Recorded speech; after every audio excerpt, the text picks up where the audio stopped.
Opinion: the precision of Operation Sindoor powered by Make in India. A recent report from Indian Aerospace Defence highlights that Operation Sindoor marks a significant affirmation of how technological self-reliance has become India's strongest shield and sharpest spear. This narrative illustrates how the indigenous defence manufacturing sector is not just a buzzword but a battle-hardened reality, playing a crucial role in securing our nation. Over the past decade, India has transformed from a developing economy to a formidable force shaping the global economic and technological landscape, now ranked as the world's fourth largest economy, alongside Japan.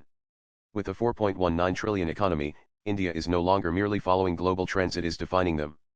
This transformation is anchored in a decisive national shift towards manufacturing resurgence, strategic self-reliance, and cutting-edge innovation, as exemplified in Operation Sindoor. This operation represents a significant milestone in India's ongoing battle against cross-border terrorism, marking its emergence as a powerhouse in indigenous defence technology. The launch of the Make in India initiative in 2014 marked a deliberate break from India's earlier passive role in global manufacturing. It laid the groundwork for a more assertive, value-driven industrial strategy. By simplifying regulations, enhancing infrastructure, and opening critical sectors to foreign investment, the initiative attracted global manufacturers to India's shores, now emerging as the world's second-largest mobile phone manufacturer. Flagship schemes like the Production-Linked Incentive (PLI) are fundamentally shifting India's position in global value chains. However, they need to be revisited to enhance the efficacy of PLI and simplify regulations and compliances. One of the most strategic pivots has been in the defence manufacturing sector, where India has significantly reduced its dependency on imports. According to the Stockholm International Peace Research Institute (SIPRI), India's defence arms imports decreased by 9.3% between 201,519 and 202,024, reflecting the country's growing domestic defence manufacturing capabilities and shifts in defence procurement policies. This reduction is not only economic, it is geopolitical. Recognizing the vulnerabilities posed by its heavy reliance on foreign defence suppliers, India has prioritized indigenization. India's transformation from a buyer to a builder of strategic technologies was further accelerated, aimed at reducing dependence on critical imports while building resilient domestic value chains. Defense, space satellites, drones, semiconductors, and electronics were prioritized not only for their economic potential but for their importance to national security. India's defense manufacturing prowess, driven relentlessly by the Make in India initiative, has fostered an ecosystem where advanced artillery, aircraft, and naval platforms are rolling off the assembly lines with increasing regularity.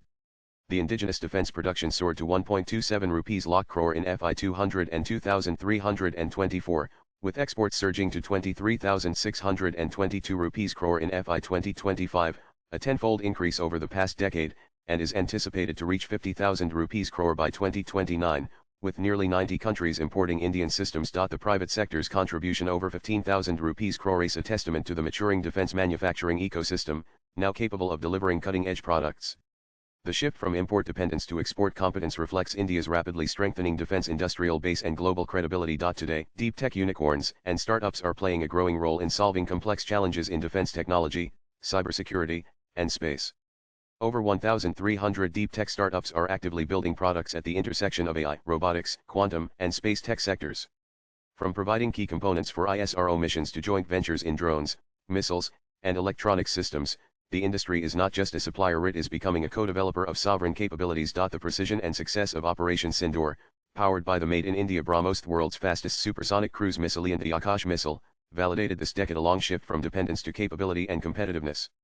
Prahlad Ramarao, then project director of the Akash system born out of the Defense Research Development Organization (DRDO), claimed, "I guarantee that nowhere in the world could a missile have been created for just 500 crore, the cheapest and most effective missile shield in surveillance, intelligence, and precision action." At the forefront was Akash Tier, a new digital brainchild developed by Bharat Electronics Limited. Acting as a real-time, networked command center, wove together radar feeds from across the border and skies, transforming scattered data into a comprehensive, live operational picture.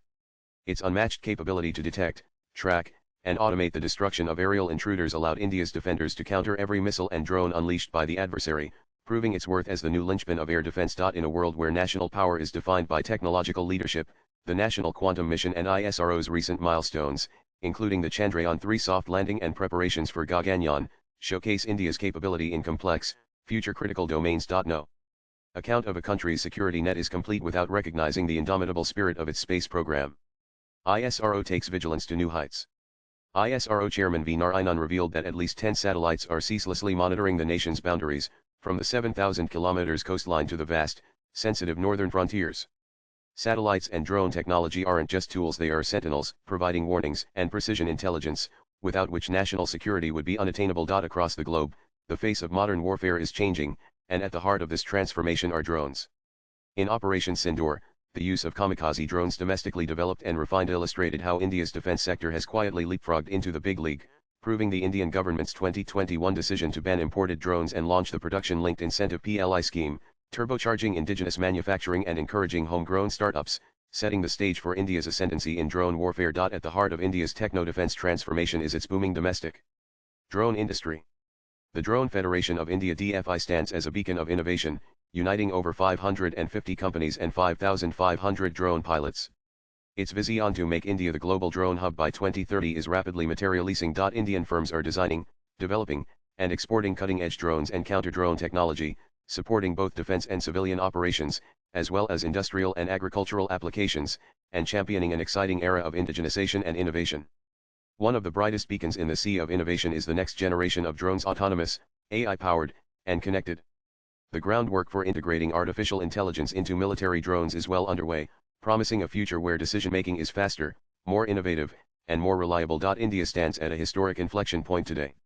The country's economic scale, digital depth, next-generation technologies, and innovation spirit have come together to provide a genuine opportunity for global leadership. As PM Narendra Modi said, self-reliance has become not just a policy, but a passion.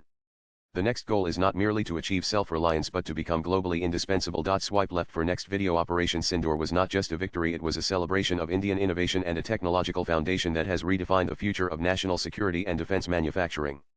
The vision for Indian industries is clear and bold: to not only achieve self-reliance but also to lead on the global stage. The author is Vice Chairman of Sonalika ITL Group, Vice Chairman Cabinet Minister rank of the Punjab Economic Policy and Planning Board, and Chairman of Assam Northern Region Development Council.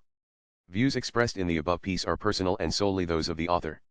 They do not necessarily reflect News 18's views. Latest blogs.